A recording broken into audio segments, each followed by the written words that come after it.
Well, the attacks against Hindus in Bangladesh have intensified ever since the regime change on the 6th of August in 2024.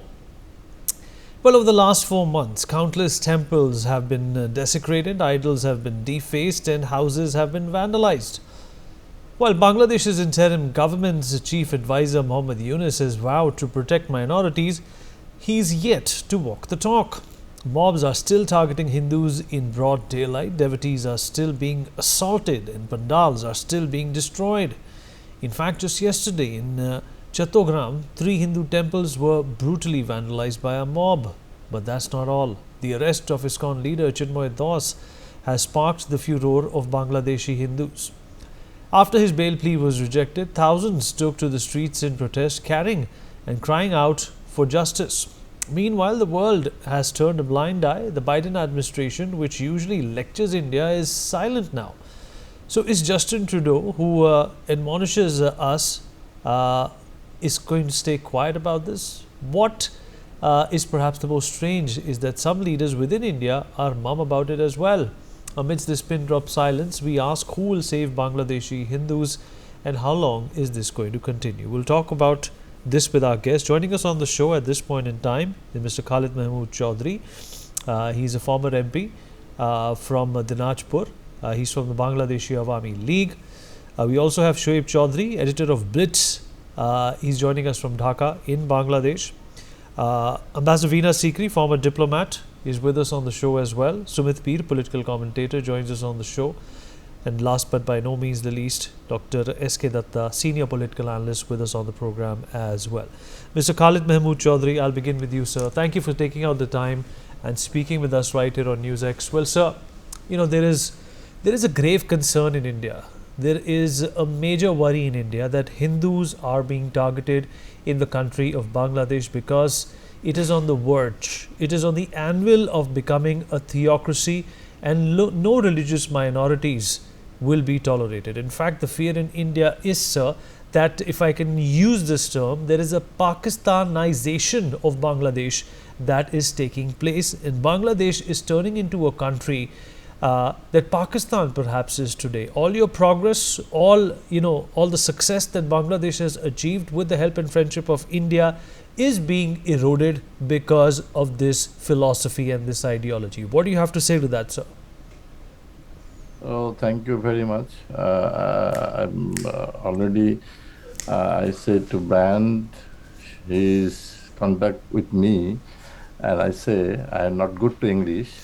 That's why I say I speak in Bangla. I say, you allow me, I say Bangla? I apologize, sir, but this is an English channel, so we don't understand or speak Bangla. You can try speaking with us in English, sir. I'm sure we'll be able to figure out what you're trying to say. Actually, I'm not good to English. You say, what about Bangladesh and India relation and this situation in Bangladesh circumstances? Actually, the 1971 we liberation period, and we belong to our independence war, and our great leader, under leadership great leader Bangabandhu Sheikh Mujib. And after liberation, 3.5 years, he killed whole family.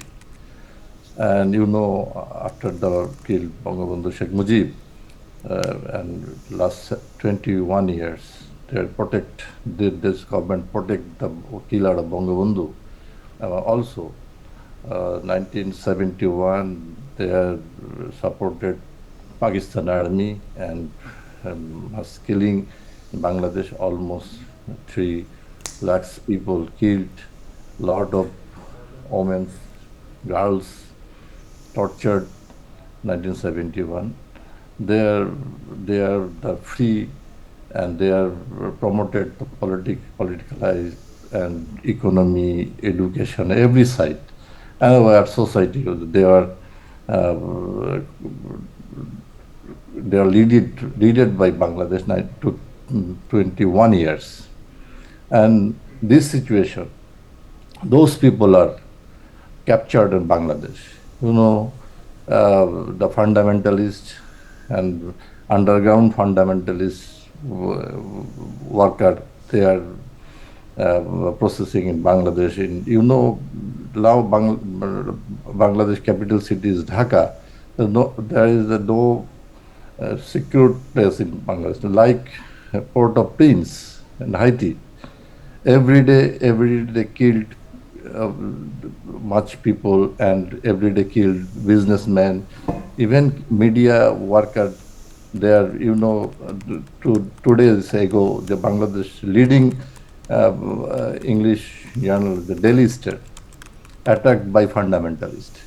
Bangladesh leading. So who are these fundamentalists that you're talking about? Who are these underground fundamentalists? Led by this Yunus government. Led by they are protected. This fundamentalist group, totally protected.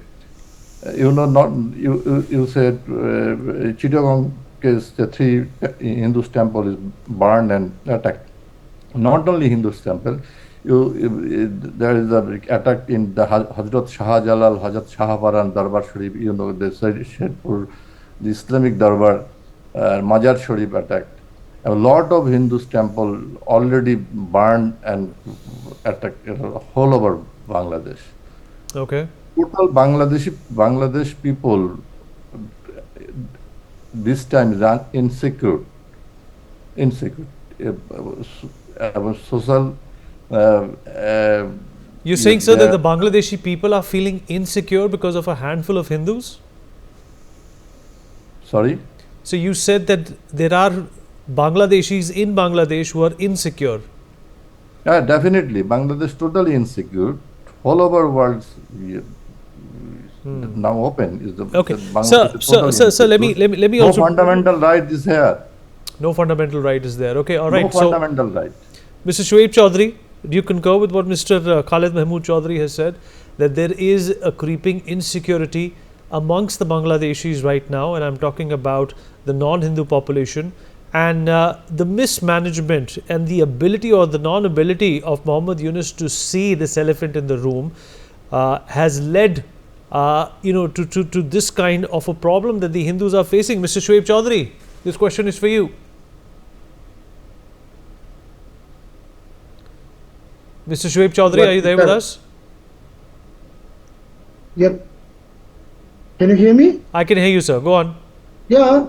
What I wanted to say that what the Khalid Mahmood Chaudhary Ratnaf said, there is there's an error. He said 300,000 people died. No, it was 3 million, not 300,000. And now about the situation in Bangladesh. As Her Excellency Ms. Venus is also aware that Bangladesh has now become a burning inferno for Hindus and secularist forces and Islamists and jihadists under the leadership of Trump hater Muhammad Yunus is continuing a genocide with the agenda of turning Bangladesh into an Islamized nation, Hindu-free Islamized nation. Every day there is attack on Hindu temples, Hindu homes, Hindu properties. Every night Hindu girls and women are being violated. And now even you can see that wildness of arresting the Hindu monks belonging to ISKON. And there is a orchestrated propaganda run by the state machinery that with an attempt of branding ISKON as a terrorist organization. And as I should explain again, I have said it in many shows, that the case that Chinmoy Prabhu is facing, they say it's a sedition case for disrespecting the flag of Bangladesh. But I have published the video of that particular incident where we can see the Bangladeshi flag they claim bears a crescent and star in the four corners. So it's not a Bangladeshi flag at all. Instead, Yunus and his government should be charged with high treason for allowing their men for publicly waving flags of Al-Qaeda and Islamic State and for publicly chanting slogans to slaughter Hindus, slaughter ISKCON, slaughter agents of India. This is it is more than what is happening in Afghanistan. This is more than what is happening in Iraq. This is more than what has happened in Syria. Dr. Muhammad Yunus, the agent of the American Democratic Party, and Clintons and Obama and Soros, and the partner of Pakistanis, he has turned Bangladesh into a burning inferno. Burning inferno. This is the exact situation in Bangladesh. Okay, and journalists cannot speak because 14 journalists are already in the jail. but you're speaking, sir. You are speaking. Would you be in trouble for saying what you're saying? No, let me clarify to you. Journalists cannot speak because journalists are facing murder cases. Now, if you're asking me why I'm speaking, because maybe Yunus is too old to get hold of me, maybe. Nothing more. How can you say that, sir? Are you in Bangladesh currently? BNP and Jamaat and even Are you in Bangladesh currently, sir? I am in Dhaka, sitting in my house. BNP, Awami League, Jamaat Islami, all parties has convicted me, sent me to prison on charges of sedition, treason, and blasphemy for the crime of are being created inside madrasas. Even Awami League, Sheikh Hasina, she also put me into the jail. So I am quite habituated of being in jail 7 years. So how many months Yunus can keep me? I can already see his deadline. Clicking 20th of January, he is ending. So I'm not afraid. And as I said, Yunus is too old to send me to prison. Nothing else. Right, but what about the Hindus, Mr. Shoaib Chaudhary? The Hindus in Bangladesh. How you are scared being a Bangladeshi. And you're not a minority in Bangladesh. What about the Hindus? If this is the fate that you will be subjected to, I shudder to think what will happen to the Hindu brothers. For the first time in the history of Bangladesh, not only history of Bangladesh, since 1947, Hindus have been facing persecution in this part of the world. And for the first time, Hindus have come on the street, raising voice, chanting slogans. You cannot stop the Hindu voice anymore. 1.8 million, 18 million, more than 18 million Hindus, and over 3 million seculars like us. We are all together now. Well, Mr. Chaudhary, why is this coming out now? What was the Bangladeshi media doing? If you're saying that this is something that the Hindu community has been subjected to since 1947, what was the Bangladeshi media doing? I'm asking, what was the Indian media doing? What was the international media doing? Well, has ever any media spoken primarily about it's the job of the local media, right, to bring this out. Okay, let me get in another voice. Let me get Dr. S.K. Datta into this conversation as well. Dr. Datta, how do you respond to what Mr. Shoaib Chaudhary has said? Though I admire his bravery, that he is speaking against the establishment. He's been in and out of prison for speaking his mind. But the fact of the matter is that this also exposes the Bangladeshi media. If the Hindu brethren have been exposed and exploited for the past few decades, then why is it only becoming headlines in Bangladesh, in India, perhaps even in the world, after the Hindus themselves have come out on the streets? Well, first and foremost, good evening to all of you, and good evening to my guest from Bangladesh also. Now, let me make 3-4 things very, very clear and specific. For the question in relation to what was the Bangladeshi media doing so long, since 1947, there has been isolated voices in the Bangladeshi media in the past talking about this whole issue. And whenever those voices were trying to, bring out the truth, their voices were always throttled. But a section of the media in Bangladesh was always persecuted, whether it was under General Ziaul Haq, or even for that matter under Sheikh Hasina, also Khalida Zia and the present regime. As for the Indian media has always raised its concern in relation to this, and we have been talking about the systematic state-sponsored terrorism to eradicate the Hindu community in Bangladesh since 1947. When India was divided in 1947, 24% was the total population of the Hindu population in East Pakistan or in Bangladesh, and today it has come down to around 8%. The question is where did this 14% go? Was this 14% gobbled up by sky, by air, or was they were they Where do being you washed think? out by the Bay of Where do you think, Bengal? Mr. Datta, they went? Were they killed, converted? They were killed, they were converted, they were mass slaughtered, and the rest fled to India seeking refugee status. Now, let me come to the whole issue in the present circumstances itself.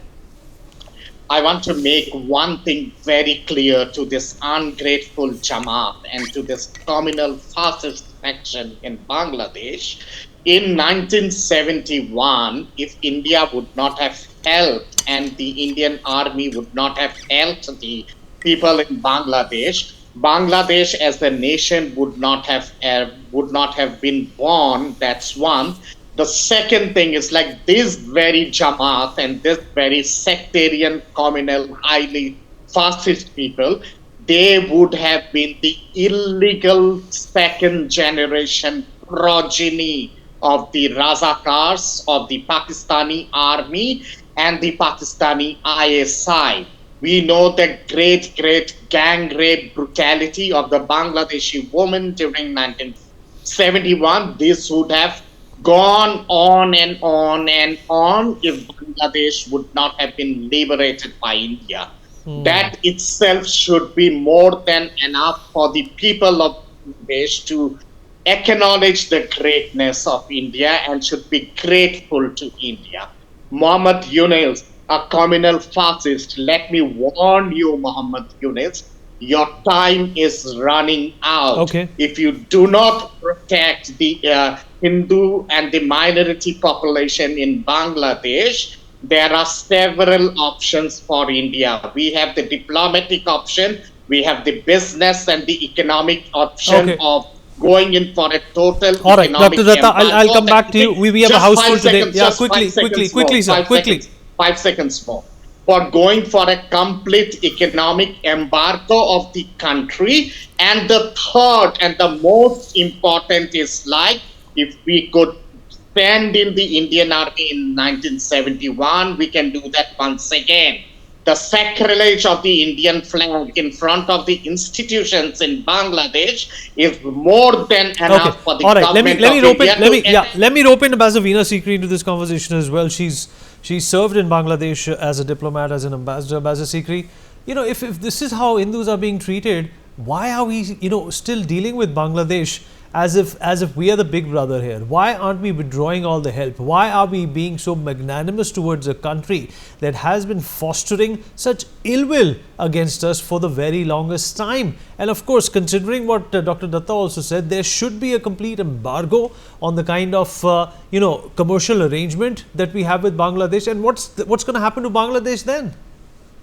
Yeah, I think that the situation is deteriorating so fast that the option of the economic embargo, I'm sure, will be one that people in the government would be considering. Right from the first day, India, in the best interest of friendship between the people of India and Bangladesh, had conveyed that we are prepared to deal with the interim government and we are prepared to talk to them. But we have seen the actions of the interim government, which Professor Muhammad Yunus is just not in control. It is the Jamaat-e-Islami and the Hizb ut-Tahrir who are seem to be guiding all decisions. And they have totally turned Bangladesh back to what it was on the eve of the 1971 Liberation War. And the 9-month genocide conducted against the people of Bangladesh has continued now. We've just seen the attacks on the Hindus, the Hindu minorities, the Buddhist minorities, the Christian minorities. And as you've said, actually even President Trump felt obliged to talk about it. And he spoke about the chaos in Bangladesh. He spoke about the barbaric attacks on the Hindus in Bangladesh. And I'm sure, to mention of 20th January, we have seen,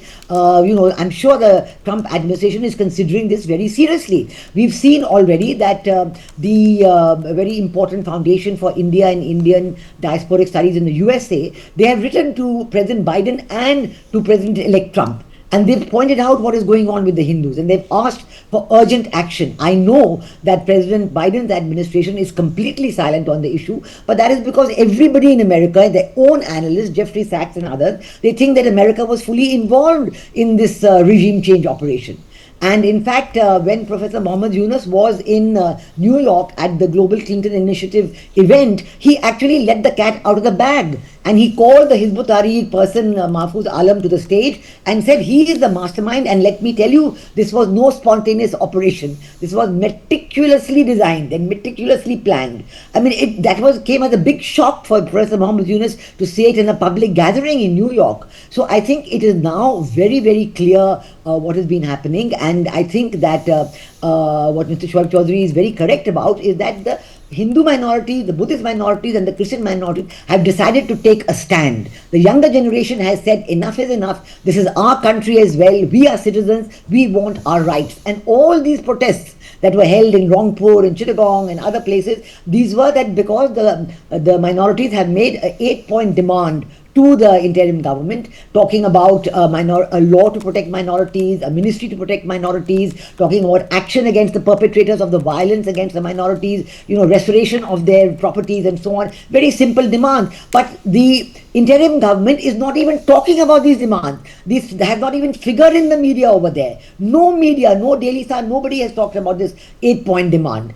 And all they're talking about is the death of the lawyer and how they're going to, that the case has been filed. Today the news is in the Bangladesh media that the father of the lawyer has filed a case against certain people and naming them and so on. And there's not even a talk about what has happened to the Hindu minorities, what they are suffering. We know that our government has sent, had taken it up even in early August, because the first action after Prime Minister Sheikh Hasina left the country on 5th August was attack on the minorities.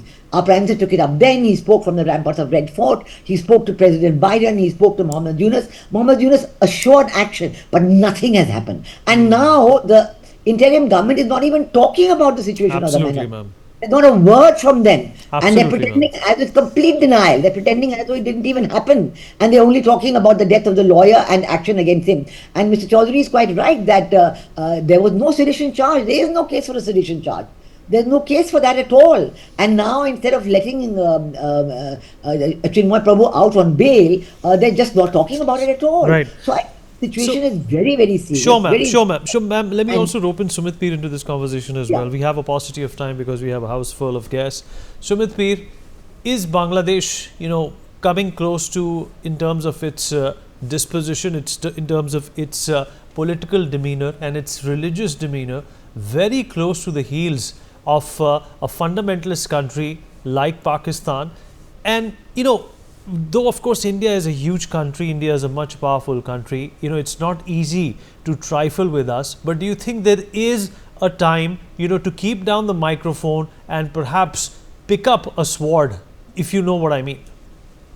Vineet, thank you for having me on your show. It is not now, and if you remember last few months on NewsX, I have been telling you they are trying to Islamize Bangladesh, they are trying to take Bangladesh to Sharia, and they will make it a epicenter of global jihad. Hizb ut-Tahrir, I was the first person to tell you, look, Hizb ut-Tahrir is very active there. It's a joint venture of Hizb ut-Tahrir, Jamaatis and Pakistani ISI, and Mohammed Yunus is a stooge.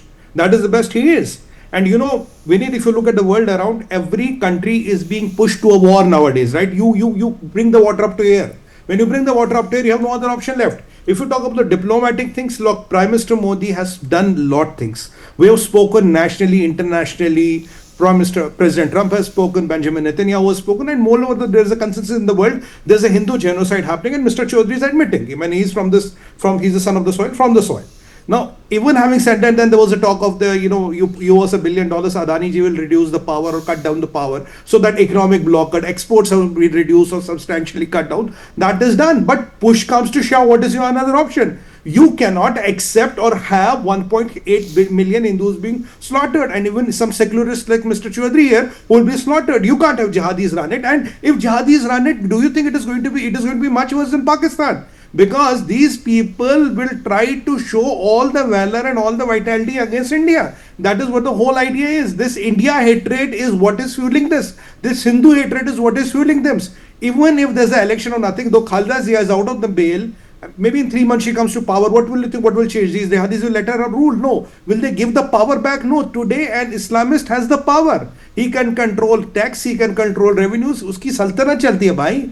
Vineet, my option is very clear. You have to break Bangladesh into 3 parts. It's a matter of time. There will be a military action. There has to be a military action, and there must be a military action. There is no other option. You are leaving us no other option. And if somebody thinks in America or in Bangladesh that you can slaughter 1.8 million Hindus and Bharat dekhta rahega, well, that is not going to happen. We will choose a time and place of our action, and I can assure you and stretch my neck out on this national TV today, there will be action. The way that things are going, diplomatically we have tried our things, economically we have tried our things. You're not stopping. You are mass murdering Hindus and you are provoking us every day. Dekho, aur 5 maar liye, aur 5 mandir phuk diye. What are you up to? This is what you are doing. But Sumit, quickly answer this. Do you think that India will end up exercising any military options if this continues?